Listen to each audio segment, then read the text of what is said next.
বিলম্বে ইফতার করবেন না কখনো। এক নাম্বার, দেরি করে ইফতার করা নিষিদ্ধ। ইহুদিরা দেরি করে ইফতার করে। লা ইয়াজালুন নাসু আলা খাইরিন মা আজ্জালুল ফিতরা।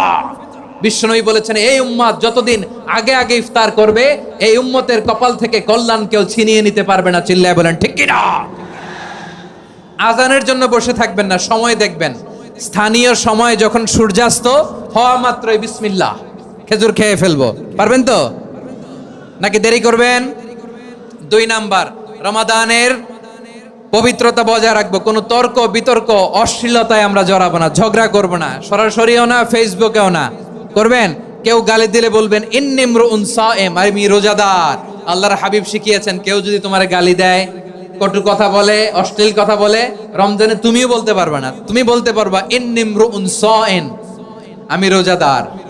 আজকে থেকে নিয়ত করেন, রমজানে কেউ গালি দিলে আপনি একটা গালি দিবেন নাকি? কি বলবেন? রোজাদার, রমজানের পবিত্রতা আমি ভঙ্গ করতে পারবো না। অশ্লীল নাটক সিনেমা আমরা দেখবো না। ব্যাড হ্যাবিট থাকলে রমাদানে এটা ছাড়ার মহা সুযোগ। স্মোকিং এর অভ্যাস আছে অনেকের, ঠিক কি না? চাপাই নবাবগঞ্জে আপনারা স্মোকিং করেন? আলাম ইয়াদা কাওলা যুরি ওয়াল আমালা বিহি ফালাইসা লিল্লাহি হাজাতুন ফি আইয়াদা তাআমাহু ওয়া শারাবা। যে রমজানে মিথ্যা কথা, মিথ্যা কাজ, মিথ্যা সাক্ষী ছাড়তে পারে নাই, তার না খেয়ে থাকা, উপবাস থাকা দিয়ে আল্লাহর কিছু যায় আসে না।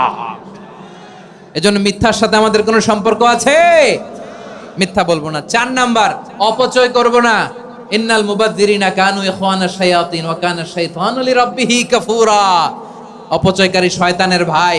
আচ্ছা, যে শয়তানের ভাই ও নিজেও আরেকটা কি? শয়তান। যে শয়তানের ভাই ও নিজেও আরেকটা কি?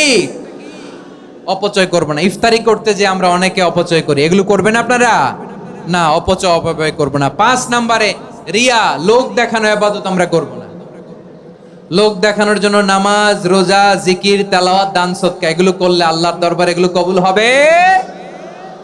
বিশ্বনবী বলেন, দাজ্জালের ফিতনার চেয়ে একটা বড় ফিতনার ভয় আমি করি। সেটা কি? আর রিয়া, শো অফ মেন্টালিটি, লোক দেখানো মানসিকতা।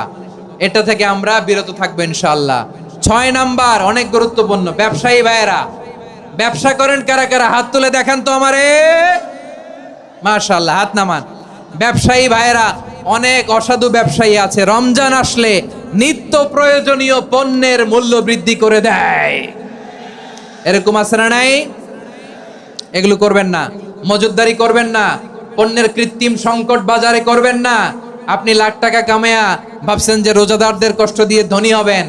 এমন রোগ আল্লাহ আপনারে দিবে, কোটি টাকা দিয়েও আপনি হাসপাতালের বিল পরিশোধ করার